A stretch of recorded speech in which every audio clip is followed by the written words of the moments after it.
welcome, and here we go again. So as you can see from the poster behind me, we're discussing Doctor Who today, and today we're going to be discussing Bournemouth Film and Comic Con.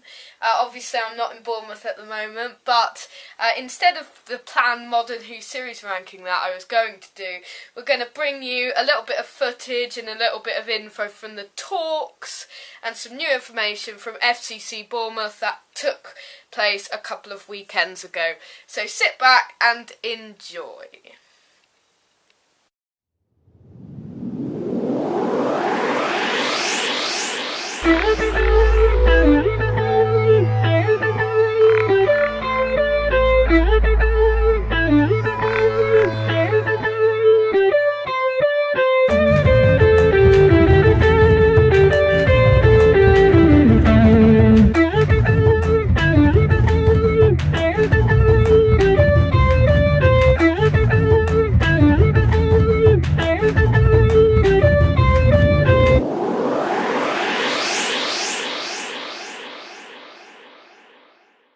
How do we want to kick this off then, in terms of Bournemouth Film and Comic Con? So, should we talk about our order of the day? Yeah, let's do that. Yes. So, where do you want to start? Well, we arrived probably not long before 11 o'clock, and really, I mean, the first thing we did, wasn't it, was pretty much sort of found our bearings and went straight in from the talk from Wendy Padbury. Should I talk about that now then? Yeah. Let's do Wendy Padbury talk, because obviously that was what we've been saying. That was the first thing that we did. Yeah. So the Wendy Padbury talk took place from 11 till 11:30.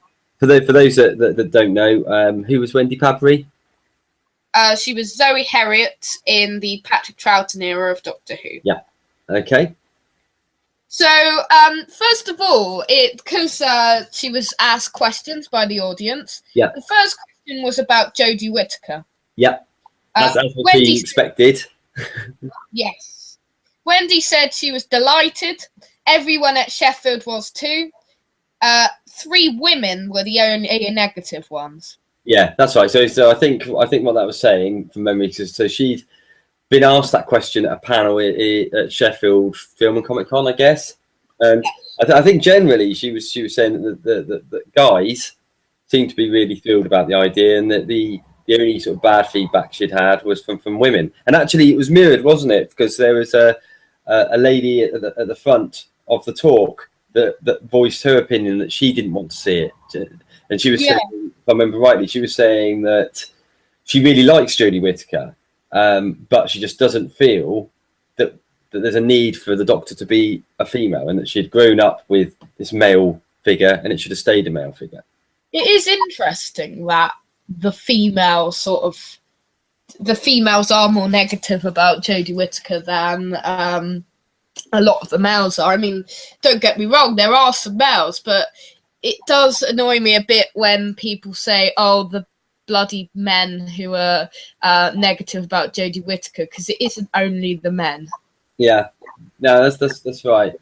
Actually, it was quite interesting. I'm sort of jumping a little bit to our episode that we watched on the randomizer, but it was noticeable that there's a scene in Deep Breath where Matt Smith appears in it. Yes. Part of his call, he says to Clara, "I've got a feeling I might turn into a woman." Oh yes, he does, doesn't he? Yeah, that's right. And he was just one regeneration wrong, wasn't he? But the dog right eventually. Yes, he was. So she also said about Jodie Whittaker that there's nowhere where it says the Doctor can't be a woman. Yeah. If the writing's good, it would be amazing. Give her a chance. Yeah. Here, Wendy. Yes. He said the Doctor's daughter concept is a bit odd, though. Yeah, that's right. Although, actually, I don't know whether you caught it, but somebody at the back, and I don't think Wendy heard it, but somebody at the back shouted out, "Well, he has got a granddaughter." Yeah, I heard that too. Yeah, that's right. Which is quite true. But she obviously doesn't like she didn't feel particularly comfortable, as neither do us, neither do either of us. But the whole sort of doctor kissing thing, which started with Paul McGann. I think most of the people in the audience thought that as well. Yeah, no, that's right. It's unnecessary, isn't it? It is unnecessary. I hate it. Yeah, but I guess in reality, he must have done a bit more than kissing to have got a granddaughter somewhere down the line. So Very true. yeah. So unless Time Lords are different, Yeah, but that is true. Maybe Yes. maybe they have eggs. perhaps. Yeah. So she was later asked about Matt Smith because some of you may know that Wendy Padbury was Matt Smith's agent. Did you know this before, Nico? No, I didn't actually. I know very little, Lou, as you know. Yes, I knew this. Well, I So, usually make a fool of myself. yes. So Frequently, I should say. yeah. So Wendy said it wasn't big at all in France by the fact that nobody really watched it over there. The reason she said that was because she now lives in France, doesn't she? Yes, she does. So she was delighted by Smith. She said to people to give Smith a chance. Odd face, but gorgeous. Bit Troughtonish. Let down by writing towards the end of tenure. Yeah, no, that's right. He, well, I mean, picking up on a few bits of that, it was quite interesting because I think you and I both have always said that there were elements of Matt Smith's Doctor that reminded us of Patrick Troughton. Yeah, there were. He had that sort of quirkiness about him, didn't he? He did, yeah, definitely. The other point I thought was very interesting was that she felt that he'd been let down by writing. Yes, I did find that very interesting because that was obviously the end of the era around the 50th anniversary and Jenna Coleman's first appearance as Clara. Yeah, I'd love to have expanded on that, but neither of us are particularly comfortable asking questions in that sort of environment, are we? But it would have been interesting to see whether she felt that poor, in her opinion, sort of poor level of story writing was across the whole of Stephen Moffat's tenure, or whether she was just thinking really towards, she did say the end of Matt Smith's era, didn't she? Yeah, so she also said that her stories were really good. Obviously, she think that. Yeah. And Matt suffered from the poor writing, and you need great writing in a Doctor Who story. Yeah, I think she's right. She's right, though. I mean, the whole of Patrick Troughton's era, there was some really strong writing, wasn't there? There definitely was, yeah. Yeah. I mean, if I could just interject here, and I know we're talking through her talk, but it's probably worth, on this topic, when we did get to meet Wendy later on and you got her autograph, Yeah. we asked her, didn't we, what her favourite story was? She did, yeah. And she said? The Mind Robber. Yeah. Yeah. And she asked us what ours were, and we both said War Games. Yeah, so I'm sure we'll have the Mind Robber come up on the randomizer some point too. Yeah, but the interesting thing was when we talked about the War Games, and the reason I'm mentioning this now is because she was talking about the quality of writing back then, and she agreed, I think, that it was a good story, but she felt it was too long. Yeah. I said to her, I can't remember, but I think there's a little bit of a lull in the middle. We only watched it at the beginning of the year, but there's one part, I think, where it's slightly repeating on itself, but there's only one of those, I think. Yeah, but that was interesting that she thought that. And in fact, actually, both during the talk and when we were speaking to her later, she was a lovely lady, by the way. She was lovely. But I also thought it was quite good that she was very frank with her views. So yes, she was quite happy to criticise her own sort of era. It wasn't completely perfect, was it? Using War Games as an example, but she did say that a lot of people do have that as their favourite of her episodes. Yeah, I mean, I think it is the most popular. I should have said to her Invasion. It would have been interesting to see what she thought of that story. Yeah, no, that is true. I think though.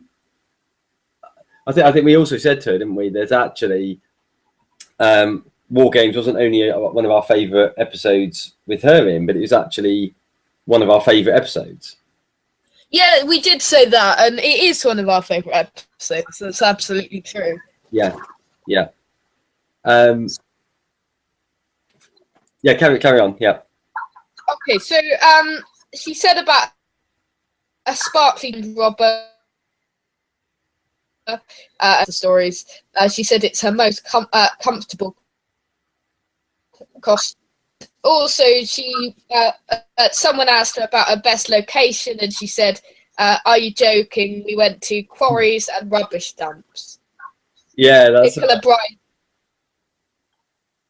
said she's Spain, and Wendy was very jealous by that. Yeah, I think what I'm assuming from that, because I mean, obviously in the old days, it was all pretty much filmed in the studio, wasn't it? Or where they did go out, they would film in sort of rubbish dumps, that sort of thing. But I'm assuming when they talk about Nicola Bryant, I think probably what they're talking about there is the fact that she obviously went to Spain, didn't she, to film The Two Doctors? Yes, she did. Yeah. Because obviously the majority of that's set in Spain. Yeah, that's right. Too. We did Patrick Troughton go over to Spain too? Yeah, he must have done. See, yeah, he must have done. Yeah. But unfortunately, she wasn't in that one, was she? It was just Jamie. Yeah. Who wasn't in that one? Sorry. Zoe. Yeah, Zoe wasn't in it. Yes, it was just Jamie in that one. Yeah. Yeah. So, sorry. No, that's right. Carry on. Okay, so Wendy Padbury said that Zoe was absolutely stronger than other weaker companions. She was incredibly strong, and she was a genius. Yeah. Great to play. There was no real development. Not a Zoe line, she would sometimes say, because obviously. Sorry, I've just jotted down some notes, but that's all I could get. Yeah, I can remember. I can remember what she was saying. Actually, I mean, what she was saying was that there'd be on occasions there should be reading lines and would think that's just not something that Zoe would say because she's this very strong woman, and therefore she would rewrite, agree with the directors or whatever that those lines need to be reread. Yes. I mean, I might be preempting what you're going to say next, but I think somebody then in the audience made the comment that about the likeness between Zoe and then the next companion, Liz Shaw. Yeah, that was. I've never really noticed that before, but they do have quite similarities. Yeah, and in fact, I won't say any more about that because I think you'll probably get to that in your notes in a minute. I might do. Yeah. Okay, so Wendy also said if she was any other Doctor, she'd want to be the Missy or one of the Doctors. She said that Missy was amazing. Yeah, no, that's right. I did have a chuckle at that though because I can't think of anyone less Missy-like than Wendy because she just came over really lovely, didn't she? Yeah. She also said Pat would. What's this? Oh yeah. So she was asked if she would stay on another series. Yeah. Pat was definitely going. Fraser and I were unsure. Had a special dynamic. Can't recreate what we had. Made perfect sense to go together. Ready to move on. Would have paid them to do one episode with Matt Smith. Oh yeah, that's right. Yeah, she would have. That's right. She definitely said that, didn't she? That she'd love. I think that was that a different question? Because the question being about who, whether she'd like to return. No, it was all in the same question. Was it? Okay. So yeah, I think that was when she said about Liz Shaw and the similarities between Liz and Zoe. Yeah. No, I think you're right. I think I mean that was quite interesting anyway, wasn't it? To find out that they were given a choice to stay with John. Yes. I think they didn't know who had been cast, did they? So I'm assuming, and I might be wrong, but I'm assuming that it was quite a late decision who they were casting as the third Doctor, because it is like we talked about on the last week's show or the weeks before. So we were doing the item about regenerations. That wasn't the regeneration in that instance. We never saw, did we? No, we didn't. We didn't actually see him turn into John. No. Yeah, it must have been a late casting, I think. Yeah. So later on, she went to talk about the 50th anniversary. So she said they contacted her and Janet Fielding. They invited them, but Janet and Wendy said no, but thanks very much. Yeah, I think if I understood that properly, it sounded as if, and again, I might be wrong on it, I might have misinterpreted, but it sounded as if both Wendy and Janet were both agents, and therefore they were doing the negotiations on behalf of the companions. But and by the sounds of it, the offer that they had was they considered to be a bit derisory. I think so. Yeah. So it'd be really interesting, wouldn't it, to know what the intention was. It would have been good if they said that. I was expecting her to say that, but yeah, I don't. It might be that she wasn't wasn't able to, but it'd been really interesting because I'm assuming that there wasn't an intention to include them in the 50th episode, but they wanted to include some of the companions in the 50th celebrations somewhere. Yeah, perhaps. You know. I can't remember if they were in that Doctor Who Live thing, you know, that dreadful thing that was at the 50th anniversary. Oh, yeah, yeah. Not dreadful. That was the Zoe Ball thing, sorry. Zoe Ball thing. Yeah, but it'd be interesting to actually get some sort of episode which showed you what happened afterwards with some of the companions, wouldn't it? Would have been, yeah. Yeah. Okay, so she also said you could change the development of character, no real development as such about lines she didn't agree with. Yeah. She said endings. No, her ending was better than being killed off. I quite liked it. And I think that the thinking there was, I think somebody had asked the question, did it bother her that basically Zoe's mind is wiped, so she forgets all the stuff about her adventures with the Doctor? Yeah. And it does always seem a little bit sad to me, really. I mean, you imagine if you had all these really great adventures and then you forgot them. It would be devastating, I think. And if you were the companion at the time, I think I would have been annoyed in Wendy's position, because it sort of leaves you at a point where you can't come back even if you want to. Yeah, albeit I guess for whatever reason the memory could be returned. Like it is with the Doctors when they meet in multi-Doctor stories. Yeah. Was she in Dimensions in Time? No. No, okay. Neither was Fraser. Yeah, okay. Excellent. Any more? So, yeah, she said, best Doctor after Pat. It's a tough one. What's not to love about Tennant? Loved Matt. Loved Peter Capaldi. They have all brought something to the table. Could be any of them. It's very clear, isn't it, that whether you're talking to people in the crowd or whether you're talking to companions or whatever, people always seem to like David Tennant, but more than because of his era, it tends to be because they just think he's a bit gorgeous. Yes, they do. So, enemies. Wendy Padbury said, Ice Warriors in costume are scary and Cybermen are not nice. Yeah, no, that's right. But she also said that she'd like to have met the Daleks because she never got to meet those. Yes, I know, it's weird, but she did meet them in Doctor and the Daleks in the Seven Keys to Doomsday. Yeah, which I'd never even heard of, but that was like a play. Yes, it was. Who was playing the Doctor in the play? Do you know? I'll look it up for you now. Yeah, because I'd never even heard of that. I'm assuming it must have run in the early 70s or something. I'm guessing so. I know there were other ones like The Ultimate Adventure and stuff. I think it was adapted to Big Finish, actually. Was it? This thing. Okay. I'm assuming it's not Patrick Troughton in the stage play. I'm not sure. I'm just looking it up here. Trevor Martin is the Doctor. Okay. Was he playing the second Doctor? I'm not sure. Yeah, presumably he was. Well, this took place in 74. We could have done that, couldn't we? Just just talk like that. Yeah. Oh no. 1974. Yeah. Okay. So later on, she said about her memories of Deborah Watling. She said, it's incredibly sad, went to funeral, always had time for fans, warm, kind, sassy woman who I adore. Good times, miss her, and it shook me. She also said, well, she didn't say this, no, sorry. But what I heard is, sadly, because of Big Finish Audios, Big Finish didn't let Fraser Hines go to Deborah Watling's funeral because Big Finish were recording on that day. Oh, that's very sad, isn't it? It's devastating. That is just ridiculous, I think. Yeah.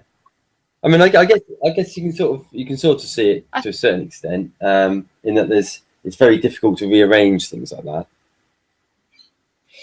It is, but you could have done. Yeah. It's very bad.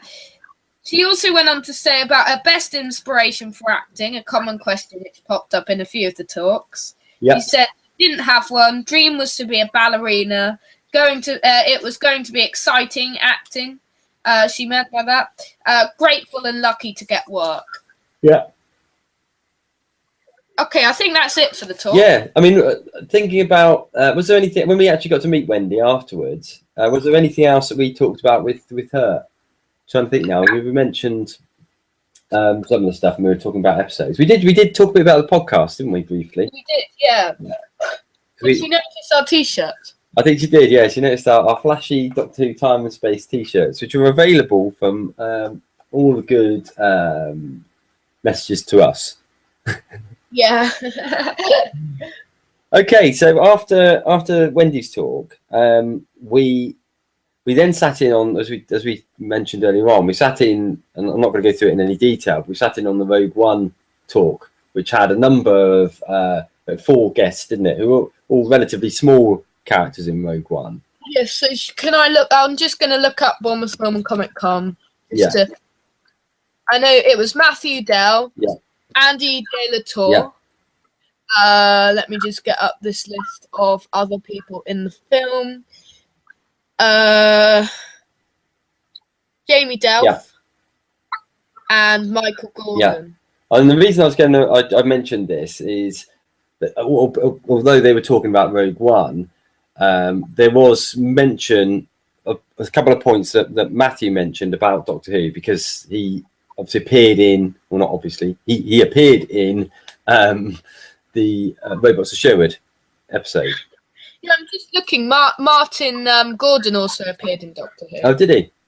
But if I mean, picking up on the couple of points that Matthew made, somebody had asked a question. I think it was a young lad asked a question about keeping secrets, and they were talking about the very strict non-disclosure contract they have to sign for Star Wars, and it was really tight.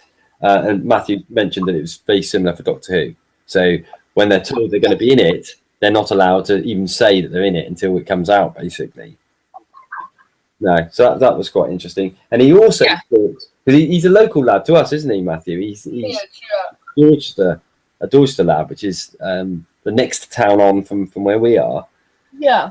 And he was saying that when he was a sort of a really young actor first starting out, he was doing some sort of amateur acting in probably Dorchester Arts Centre, I would imagine.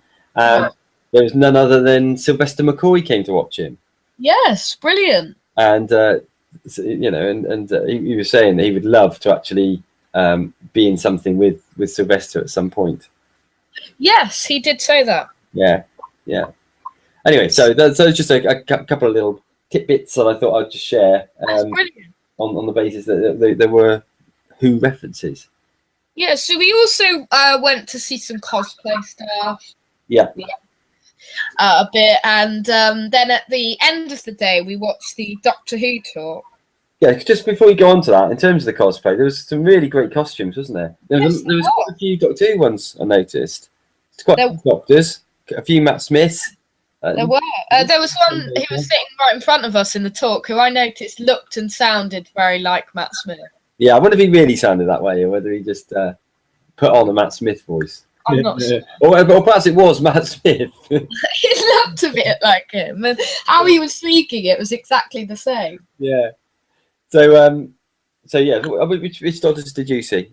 So I definitely saw obviously Matt Smith, a few Matt Smiths. Or Tom Baker, I remember.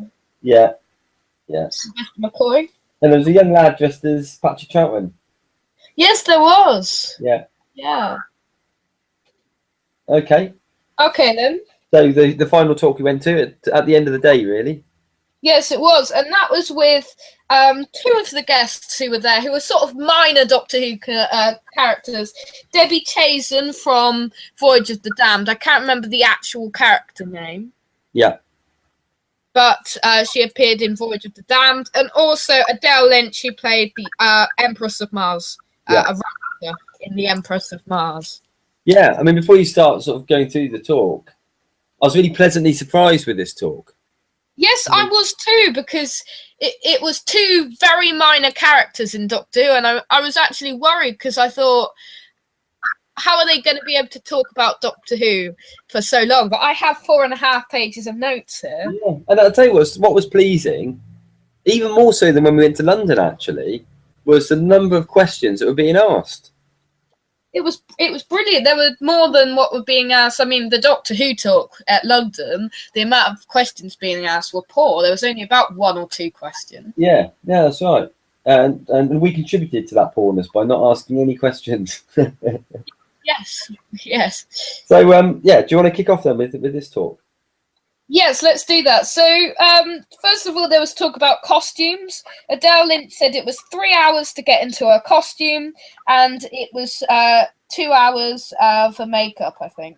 Yeah, and it took the same amount of time to get it back off again, didn't it? Yes, it I did. think she said it was actually probably slightly longer to remove the makeup because of the fact that the prosthetics sort of stick to your face and skin and everything, so you can't just peel it off or remove the nose, you know. Yeah. So, favourite episodes, Debbie Chazan said Blink was her favourite, but it was very scary because of the Weeping Angel. Yeah, and I think the other lady, the Ice Warrior lady, whose name I've forgotten already. She agreed, didn't she, with Blink? She did, yeah. Actually, did they say they didn't say Blink? Did they? No, they said the one with the Weeping Angels. So I'm assuming they mean Blink. I think so. Yeah. So I wrote it down as Blink anyway. Yeah. So on the first female Ice Warrior, Adele Lynch said it was very exciting. She was very privileged. Yeah. Mark is a great writer. Fantastic. Oh yeah, she said, and it's fantastic that Jodie is the 13th Doctor because that also linked with a first female Ice Warrior and a first female Doctor. Yeah, that's right. Yeah. So, on the topic of old Ice Warriors, Adele Lynch commented that she watched old episodes, costumes, and past incarnations on YouTube and the World Wide Web. I thought that was interesting, wasn't it? So she'd obviously done a lot of research on what the Ice Warriors are like in terms of how they move and stuff like that. Yes. And I guess when you watch her in it, I mean, obviously it's a different type of Ice Warrior in terms of it being a sort of a lady Ice Warrior, but it did have the feel of the old ones, didn't it? It definitely did, yeah. Yeah. Okay, so on the response for the Empress of Mars, Adele Lynch said, "Can't please everybody, but was happy by the response." It was generally positive, wasn't it? It was generally positive, the response to that. It was yeah. Yes, great costume artwork. Peter and Pearl were amazing. Can't do anything about haters. Yeah, no, that's right, and that's the right attitude to have. And I think she said that she'd had that throughout her career, really, wasn't it? That you're always going to get sometimes that people, not everyone's going to like it, whatever it is, and yeah, definitely. Yeah. So later on, she went to go on about Peter Capaldi, and she said Peter was wonderful. Lots of scenes with him in. Love his Doctor and Malcolm Tucker. Yeah, that's right. Yeah. Yes. Adele Lynch said, if they like you, they will choose you about acting. Leading. She wishes to be the leading game. She would want to be the leading Game of Thrones if she could be anything.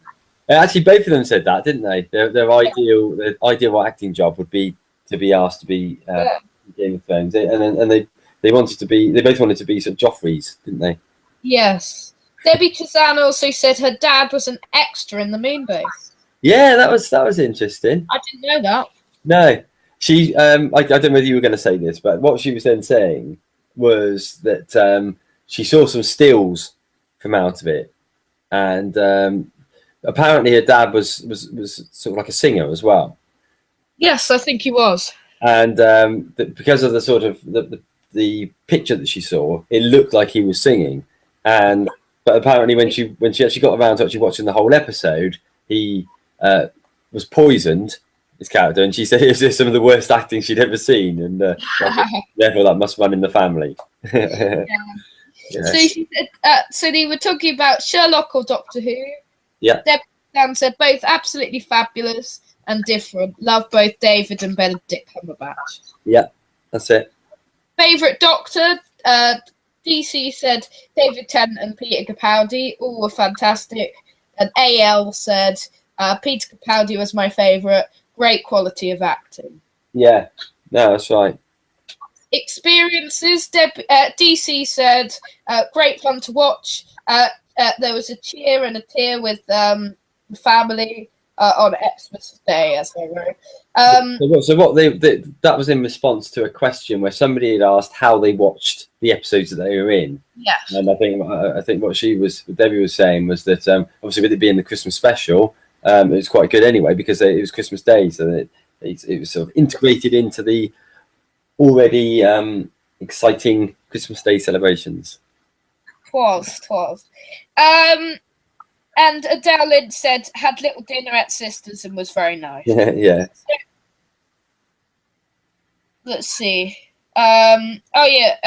So as DC said, love the new apps but have no idea what's going on. Hiding behind the stove with Daleks in the old days, and it's very scary for young children at the moment. Yeah. So the question there was somebody had said, the lady who was there with a couple of her children, wasn't she? And she said, "Is Doctor Who too scary these days?" Yes. Do they feel that the audience is not actually wasn't so much that it was too scary? It was more so, do they feel that the target audience has changed? Yeah. They were sort of saying, in response, the two guests basically said that yes, they do think it is changing. It is a lot more scary now. But then they referred back to actually, when you look at it, it was really scary in the old days as well. It was very scary for the generation that watched it. And it's true because actually one of the guys that works with me, he was telling me the other day about how traumatized he was by the brain of Morbius when he was growing up. Yes. Interesting. So, Debbie Chazan said she was offered a Sarah Jane role, already with RTD before, told she was written into an episode. Very exciting, with Kylie Minogue being in it as well. Yeah. So basically, she was not sure whether to take the Sarah Jane role, wasn't it? Because basically sort of made some sort of comment back that, that's really good, glad that we're to being offered it, but I'd love to be in Doctor Who, and RTD therefore wrote her this part. Yes, so Jodie Whittaker, DC said it was a very interesting choice. She'll be fantastic. Bring it on. And AL said, I think it's great, nice and interesting to see her spin. She'll be attracted by a new following. Yeah, and I think that is true. I think there was certainly the first episode will be huge, I think, in terms of people wanting to see what the big fuss is about. I think it will be a massive audience. Yeah, I mean, you always get that anyway for a new Doctor, but there'll be that extra bit of interest. There'll be people, no doubt, sat there with their claws out ready. Yes, definitely. But we'll take it as it comes. Yes, we will. So on Kylie Minogue, DC said she was down to earth, filming for a month. The only other woman, she was terribly sweet and lovely. And later on, they were talking about costumes, and AL said costume was amazing, really great. And DC said attention to detail. An hour-long discussion about colours of clothes, big eyebrows. Just going back to the Kylie comment, Yeah. What she also sort of said is that, you know, she did say she was really, really, really sweet, and she said that they were warned as they were going into the talk through that it's like, oh, by the way, Kylie Minogue's in there, and it was sort of like a sort of moment. But she also said that because Kylie's obviously so famous, Kylie had sort of said to her, "We'll have to, you know, must keep in touch," and gave her the details of her agent, didn't she? Yes. So, and I think at that point, Debbie just thought, "Well, it was very, very nice, but you know, it'd be very difficult to be talking to the agent and saying, does Kylie want to come out to play?" You know? Yes. So later they were asked about who's better out of RTD and Stephen Moffat. DC said RTD's episode were easy to follow and great. Moff is a clever guy, but sometimes too clever. Russell and I go way back. And oh no, that's different. Yeah, no, that's right. I think trying to think why it was that they asked that question to Debbie, because certainly she would have worked. She worked with both of them, I guess, didn't she? Because she worked on Sherlock as well. That would be the thinking. Yeah, okay, that makes sense. Okay, and AO said never worn heavy makeup before. Prosthetics are interesting and liberating. Yeah, that's right. Then on filming, DC said 8 a.m. to 7 a.m. Adele arrived at 5 in the morning, though. Yeah. And AL was just grateful to not work in a mine, long time to take off. Yeah, I mean, I think what the point was there is that, because I think what Debbie was saying was that she was a bit disappointed when she first saw it, that she didn't have any makeup, you know, she was just literally wearing a sort of pink. I've not seen the episode, by the way, so I don't know what role she played, but was it sort of like she turned up in the wrong place or something like that, didn't she? Wearing a pink costume or something? A cowboy costume. Pink cowboy costume, that's right. Yeah.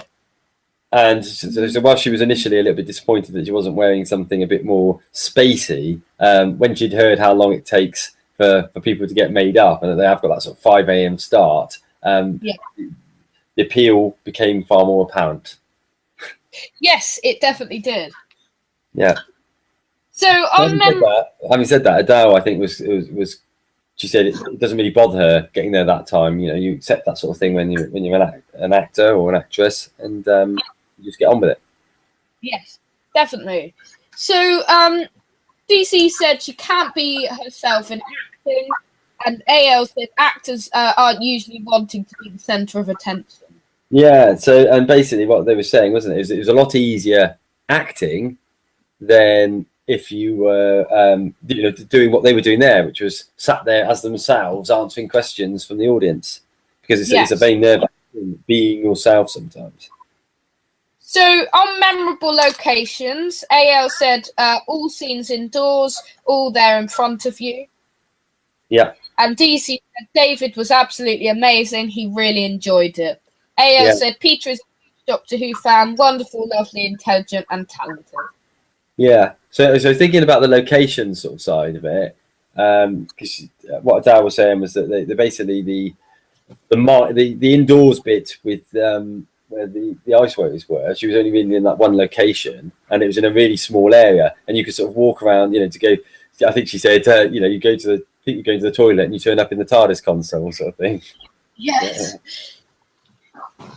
That's funny. Okay, so on the fans, DC said she didn't watch Doctor Who because she was in an all-girls family. Yeah. And Daya said, oh, no, that was different. Yeah, so she didn't watch Doctor Who as a child. Yeah. And then later on, AL said about they stuck silicone on her neck.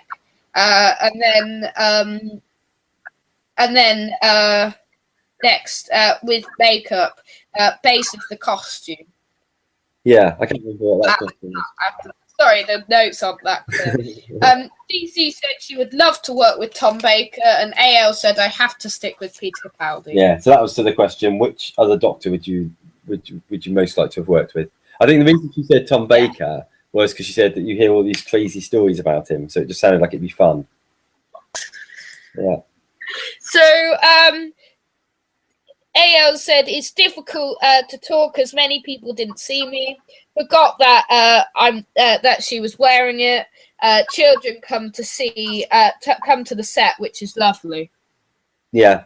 So that was basically, she was saying that people didn't sort of necessarily recognise her, did they, on set, because she was all costumed up. Yes. Yeah. Yes. Okay, so I'm an actor to be the Doctor. So DC said a doctor, which if she had to be any doctor, she would be a doctor which doesn't run much and sits and eats cake. Yeah, because they both said that they'd love to be the Doctor, didn't they? Yes, they did. We wouldn't, we'd both like to be. Oh yeah, I'd love to be the Doctor. Would you? Sorry. Particularly if you get to eat cake. Yeah, definitely. So, is there anything else you'd like to say of the talk? I think it was a very entertaining. Yeah, as I say, I was pleasantly surprised by it, and it was the quality of questions was good, and the responses were good. And although they had pretty small parts in it, in not that they were perhaps big in the episodes, but they were limited to a single episode. They talked really well about Doctor Who, and it was great to get that insight of supporting characters.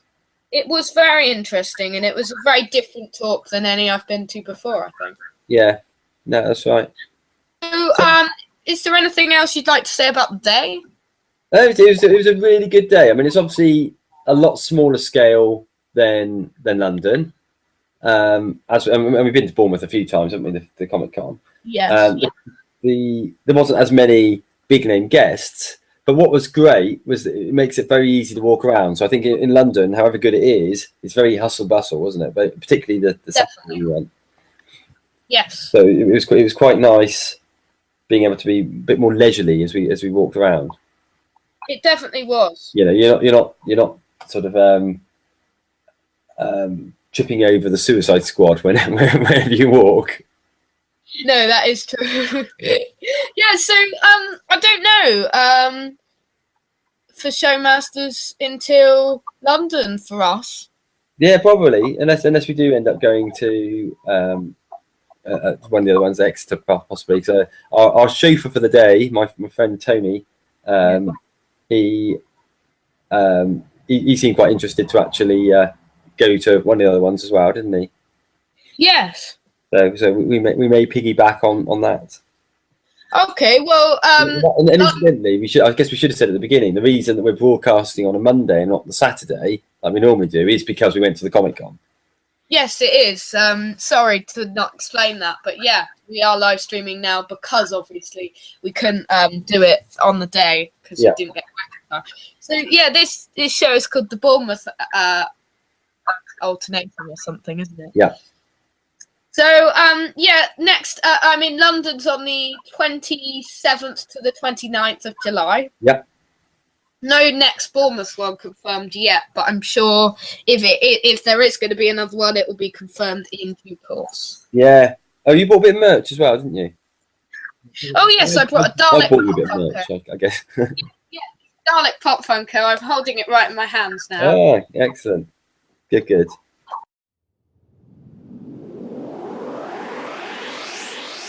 Thank you for tuning in to another of my videos. I will be back again shortly, so please keep tuning in to the Miss Knows Me YouTube channel.